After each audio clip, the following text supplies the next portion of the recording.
ചത്താപ്പച്ചയിൽ മമ്മൂട്ടി എത്തുമോ എന്നുള്ളത് ഇപ്പോഴും സസ്പെൻസിൽ നിൽക്കുന്ന കാര്യമാണ്. സ്ഥിരീകരണം വന്നാലേ കാര്യങ്ങൾ വ്യക്തമാകൂ. എന്നാൽ അതിനിടയിൽ മമ്മൂട്ടി ചത്താപ്പച്ചയെക്കുറിച്ച് പറഞ്ഞ വാക്കുകൾ ശ്രദ്ധ നേടുകയാണ്. ദുബായിലെ ഒരു വേദിയിൽ വെച്ചാണ് സംഭവം.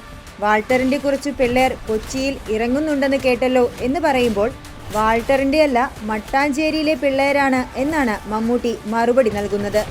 സസ്പെൻസ് ഒക്കെ അങ്ങനെ തന്നെ നിലനിൽക്കുന്നുവെങ്കിലും മമ്മൂക്ക ചത്താപ്പച്ചയിലുണ്ടെന്ന് ഇതുകൂടി കേൾക്കുമ്പോൾ ആരാധകർ ഉറപ്പിക്കുകയാണ്.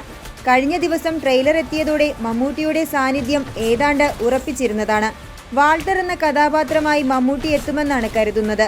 ചിത്രത്തിന്റെ ലൊക്കേഷനിൽ നിന്നുള്ള മമ്മൂക്കയുടെ ചിത്രങ്ങൾ നേരത്തെ വൈറലായിരുന്നു. WWE റെസ്ലിംഗ് പശ്ചാത്തലത്തിലെത്തുന്ന ചത്താപ്പച്ച റിംഗ് ഓഫ് റൗഡീസ് എന്ന ചിത്രം ജനുവരി 22-ന് തിയേറ്ററുകളിലെത്തും.